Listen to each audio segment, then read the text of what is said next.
بسم الله الرحمن الرحيم والحمد لله رب العالمين والصلاة والسلام على سيد المرسلين وعلى آله وصحبه اجمعین اما بعد۔ محترم ناظرین کرام، احکام دین کا پروگرام لے کر حاضر ہوں۔ آپ کے سوالوں کے جواب کتاب و سنت کی روشنی میں پیش کیے جائیں گے۔ تو آئیے بلا کسی تاخیر کے سوالوں کی طرف آتے ہیں جو کہ بہت ہی اہمیت رکھتے ہیں۔ آج کا سوال جو ہمارا پہلا ہے ہمارے سامنے، وہ پوچھتے ہیں ہمارے بھائی کہ میرے پاس زکوٰۃ کے مال ہیں، لیکن اور یہ نصاب تک میرے ٹائم کے حساب سے رمضان سے پہلے ہی اپنے وقت کو پہنچ جاتے ہیں۔ ان کا کہنا یہ ہے کہ جسے رمضان میں زکوٰۃ ہونی چاہیے اس کے پہلے شعبان ہی میں یا اس کے پہلے رجب ہی میں کہہ لیجئے ان کا وقت ہو جاتا ہے۔ تو پوچھنا چاہتے ہیں تو کیا میرے لیے افضل نہیں ہے کہ میں ابھی ایک مہینہ یعنی شعبان کے بعد، اور یا کہ رجب میں ہیں تو 2 مہینے کے بعد رمضان میں دوں، اس لیے کہ رمضان میں زکوٰۃ دینے یا کسی بھی نیک عمل کرنے کا ثواب بڑھ جاتا ہے؟ جواب میں عرض ہے کہ آپ کی یہ سوچ تو اپنی جگہ صحیح ہے کہ رمضان میں نیک کاموں کا ثواب بڑھ جاتا ہے۔ اللہ تعالیٰ کا یہ فضل ہے رمضان کے مہینے کے ساتھ ہے کہ اس میں اجر و ثواب بڑھا دیتے ہیں اور بندے کے اندر اخلاص للہیت زیادہ پیدا کر دیتے ہیں، اور انسان اسی طرح سے اپنے آپ کو اس مہینے کی برکات و فضیلت کے حساب سے زیادہ ہی کچھ نیک کام کرنے کی کوشش کرتا ہے۔ لیکن جہاں تک آپ کے سوال کا مسئلہ ہے کہ آپ ٹائم ہوتا ہے رجب میں یا شعبان میں تو اس وقت زکوٰۃ نہیں دے کر کے رمضان میں دینا چاہتے ہیں، لیکن قبل اس کے کہ میں اس آپ کے سوال کے جواب کی طرف توجہ کروں، اس کے پہلے ایک بات ضروری سمجھتا ہوں جو بتا دینا ضروری ہے۔ وہ یہ ہے کہ اسلامی احکام جتنے ہیں وہ سب عربی مہینوں کے حساب سے گھومتے ہیں، یعنی رمضان ہے رمضان کے مہینے میں آتا ہے، بقرعید ہے یا حج ہے وہ ذی الحجہ کے مہینے میں آتا ہے، ایسے ہی رمضان شوال کے 6 روزے ہیں وہ شوال کے حساب سے ہی رکھے جاتے ہیں، اور یعنی یہ کہ اگر شوال کی 29 مہینے کی تاریخ ہو تو وہ 29 کو ختم ہو جاتا ہے۔ اگر 30 کی تاریخ رمضان شوال کی تو 30 تک آپ کے لیے گنجائش تھی، گرچہ کہ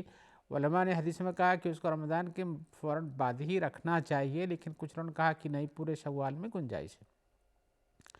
اسی طرح سے محرم کے عاشورہ کا روزہ ہے وہ محرم ہی میں ہوتا ہے، اور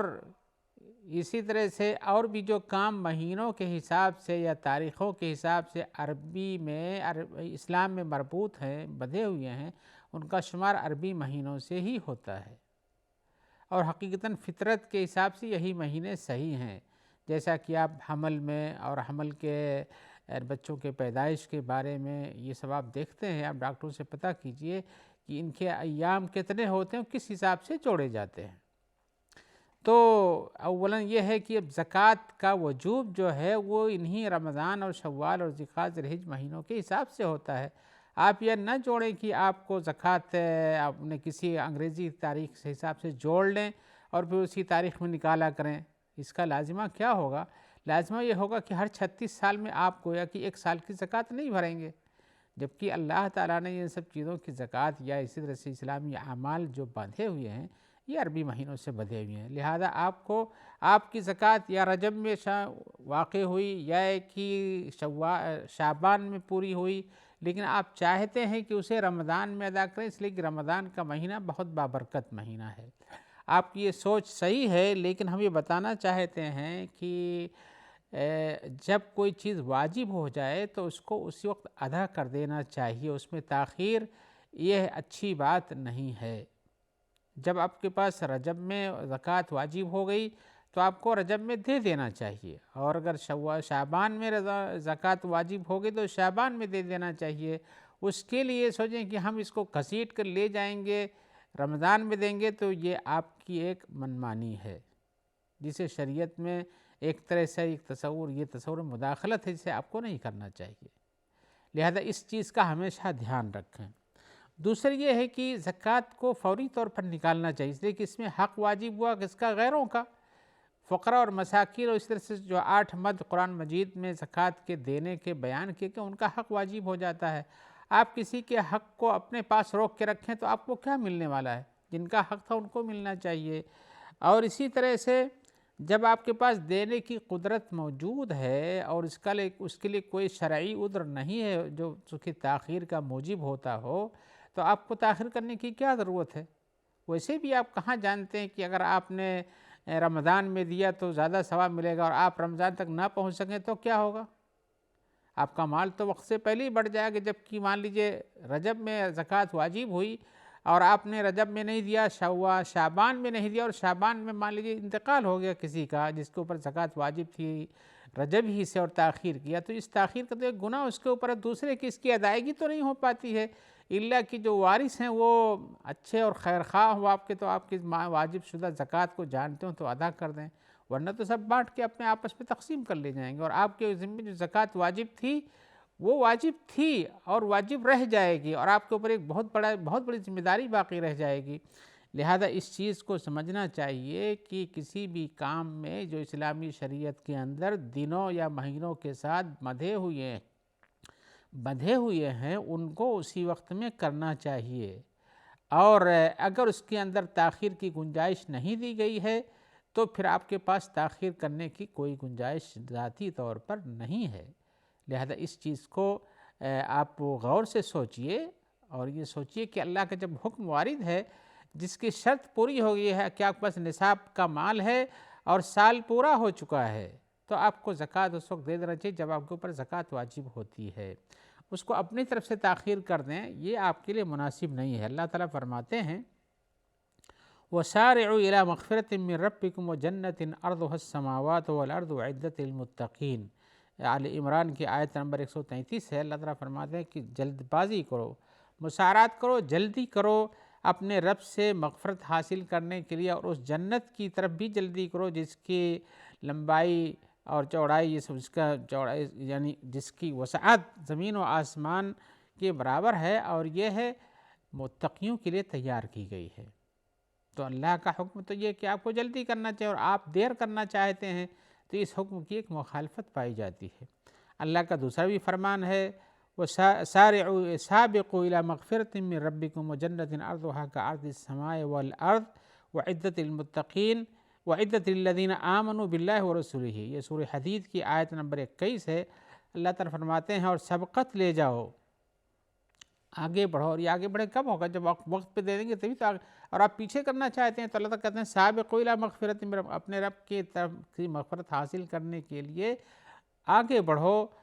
اور اس جنت کے حاصل کرنے کے لیے آگے بڑھو جس کا عرض آسمان و زمین کی طرف سے اس کی چوڑائی لمبائی ہے، اور یہ اس کی وسعت سے بڑی ہے۔ وَعِدَّتْ لِلَّذِينَ آمَنُوا بِاللَّهِ وَرَسُولِهِ، ان کے لیے تیار کی گئی ہے جو اللہ اور اللہ کے رسولوں پر ایمان لاتے ہیں۔ تو اگر آپ مومن ہیں، اللہ پر ایمان ہے، اللہ کے رسولوں پر ایمان، ان کے فرمان پہ ایمان ہے، تو آپ کو سبقت کرنا چاہیے، دیر کرنے کی گنجائش نہیں ہے۔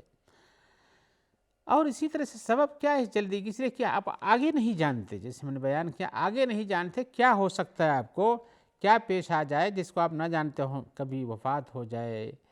یا کہ اسی طرح سے جو ذمہ داریاں آپ کے سر پہ باقی ہیں وہ باقی پوری نہ ہو سکیں اور آپ اس کو ڈھیل دیتے رہیں۔ ایسے ہی معاملہ حج کا بھی ہے، ایسے ہی معاملہ رمضان کے روزے کا بھی ہے، ایسے ہی معاملہ آپ کی نمازوں کا بھی ہے، نمازیں بھی وقت سے متعین ہیں،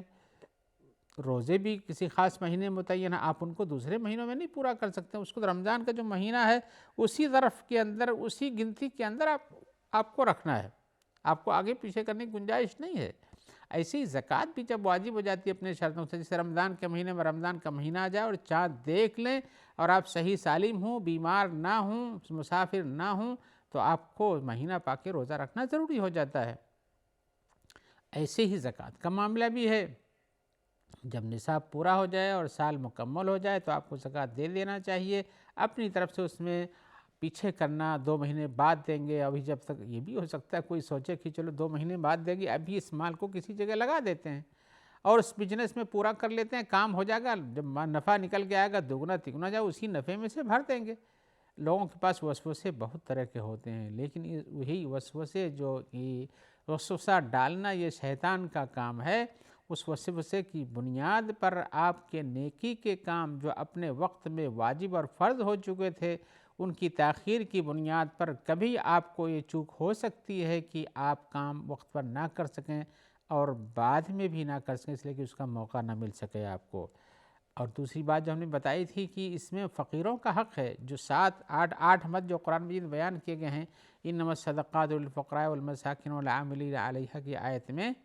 تو اس آیت کے حساب سے ان کا حق اس میں متعین ہو جاتا ہے، اور آپ کو حق نہیں پہنچتا ہے کہ اس کو دیر کریں، اس لیے کہ یہ حق اللہ نے متعین کیا آپ کے حق میں نہیں کہ آپ ان کو دیر سے دیں، بلکہ وقت پر آپ کو دے دینا چاہیے،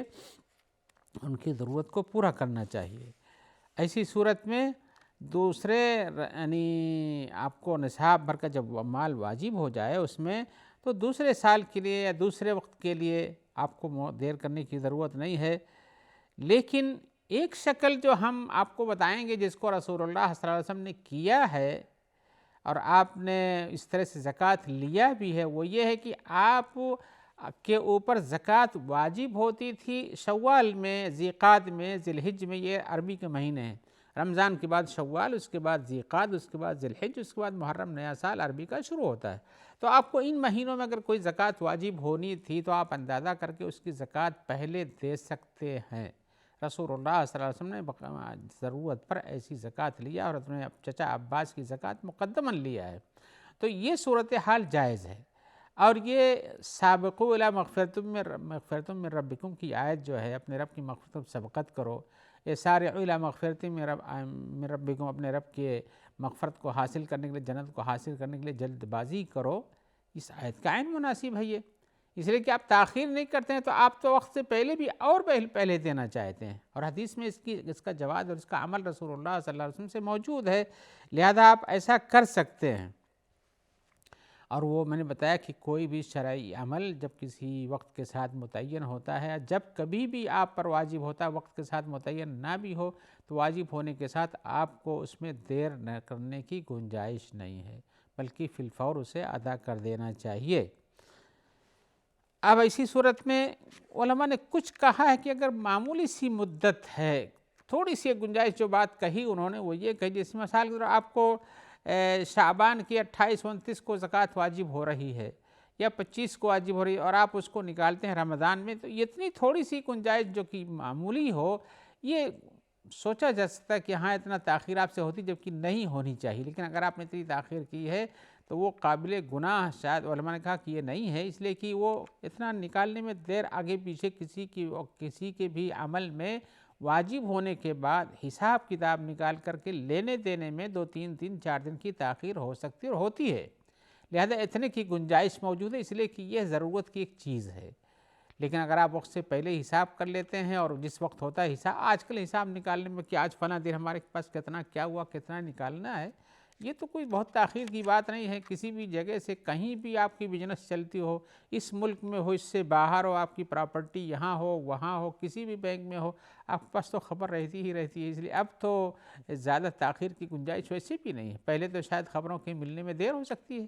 کہ آپ کی کیا بزنس فلاں جگہ ہوتی ہے اور وہاں کے لوگ جب رپورٹ بھیجیں گے تب آپ کو پتہ چلے گا کیا نفع ہے کیا نقصان ہے اور کتنا آپ کے پاس مال ہے، لیکن اب تو اس سے ہیلا سازی کی یہ بھی گنجائش نہیں رہ گئی ہے، لہذا آپ کو تاخیر کرنے کی گنجائش شرعی اعتبار سے نہیں پائی جاتی ہے۔ آئیے ایک اور سوال کی طرف آتے ہیں۔ سوال میں ہمارے بھائی پوچھ رہے ہیں کہ کیا چشمہ پہن کر کے سجدہ کیا جا سکتا ہے جس چشمے میں سجدہ کرنے میں کافی دقت پیش آتی ہے، یعنی سر رکھتے ہیں اور اس کے بعد یہ چشمے کا کنارہ یا سر یہ پورا حصہ یہ ابھرا رہتا ہے اور یہ ٹکرا جاتا ہے اور آپ کے سر کے رکھنے میں بھی دقت ہے اور ناک تو پڑتی ہی نہیں ہے، ایسا ہوتا ہے؟ آپ بڑی سائز کے چشمے پہن کے دیکھیے، سجدہ کر کے دیکھیے، آپ کو دقت پیش آئے گی۔ تو ہمارے بھائی پوچھتے ہیں کہ کیا انہوں نے یہ بھی کہا ہے کہ اگر ہم اندر سے شیشہ لگوا لیں کسی بھی کلر کا، لیکن شیشہ آنکھ کے اندر لگائیے، چاہے لال ہو چاہے کالا ہو چاہے پیلا ہو، جو بھی آپ لگاتے ہیں عدسہ، اس میں فرق نہیں ہے، لیکن اس میں فرق ہے جس میں آپ کو سجدہ کرنے میں دقت ہوتی ہے، یعنی اس طرح کے فریم جو بڑے ہوتے ہیں۔ تو کہہ رہے ہیں کہ کیا ہم اس طرح سے نماز پڑھ سکتے ہیں؟ تو ہم یہ بتانا چاہتے ہیں کہ اگر آپ کا چشمہ آپ کو سجدہ کرنے کی پوزیشن میں اپنی ناک اور اپنی پیشانی رکھنے میں دقت پیدا کرتا ہے تو آپ کو اسے نماز سے پہلے نکال دینا چاہیے، یا کم سے کم سجدہ کرتے وقت جب آپ سجدہ کرنے جائیں تو آپ نکال کے اس کو رکھ دیں۔ اتنا یہ آپ کا عمل کوئی بڑا نہیں ہے جس سے آپ کی نماز میں کہا جائے کہ آپ اور کام کرتے ہیں، اس لیے کہ نماز کی ضرورت کی جو کام ہے وہ تو آپ کو کرنا ہی پڑے گا۔ تو چشمے کو نکال دیں تاکہ آپ سجدہ صحیح ڈھنگ سے کر سکیں۔ آئیے ہم آپ کو اس سلسلے میں جو حدیث سناتے ہیں جس میں حکم دیا گیا کہ آپ کو سجدہ کہاں کرنا ہے اور کس ہڈی کو زمین پہ رکھنا ہے۔ حضرت عبداللہ ابن عباس کی روایت ہے، وہ کہتے ہیں، اور بخاری اور مسلم میں ہے، کہتے ہیں کہ امرت ان اسجد علی سبعۃ اعظم، مجھے حکم دیا گیا ہے کہ ہم 7 ہڈیوں پر سجدہ کریں۔ نبی صلی اللہ علیہ وسلم کو فرمان بتاتے ہیں وہ، ان میں سے آپ بتاتے ہیں علی الجبہۃ، اس پیشانی پر، واشار بیدہ الی انفہ، اور اسی طرح سے جب آپ نے کہا پیشانی پر تو آپ نے پیشانی پر یہاں لا کے روکا، اب اس طرح سے اس میں پیشانی اور ناک دونوں داخل تھا آپ کے اشارے میں، لہذا یہ کہتے ہیں کہ علی الجبہۃ واشار بیدہ علی انفہ، پیشانی پر اپنے ہاتھ سے آپ نے ناک کی طرف بھی اشارہ کیا، والیدین، اور دونوں ہاتھوں پر، ایک ہڈی ہو گئی، دو یہ 3، والرکبتین، اور گھٹنوں پر 3 اور 2 5، وہ اطراف القدمین، اور قدموں کے آخر یعنی پیر کے جو انگوٹھے ہوتے ہیں وہاں پر، اس طرح سے 2 اور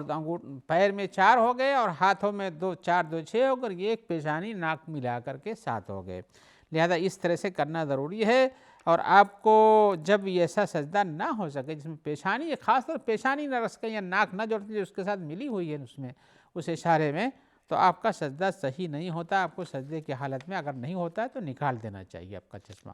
یا کوئی بھی چیز آپ ایسے باندھے ہوں، بہت زبردست امامہ باندھے ہوں یا کوئی بہت بڑی ہائٹ اور کٹ لگائے ہوئے ہوں، تو اس طرح سے آپ کو نہیں کرنا چاہیے، بلکہ آپ کو اپنی پیشانی سجدے کی حالت میں رکھنا چاہیے۔ آئیے اسی جواب کے ساتھ ہم آپ سے امید رکھتے ہیں کہ انشاءاللہ آپ ہمارے ساتھ آگے بھی رہیں گے جب ہم دوسرا حلقہ پیش کریں گے، اور اللہ تعالیٰ تب تک آپ کو خیریت سے رکھے، اور ہمارے ان بھائیوں کو بھی اللہ تعالیٰ جزائے خیر عطا فرمائے اور اپنی عافیت میں رکھے جو آپ تک اس پروگرام کے پہنچانے میں تعاون دیتے ہیں۔ والسلام علیکم ورحمۃ اللہ وبرکاتہ۔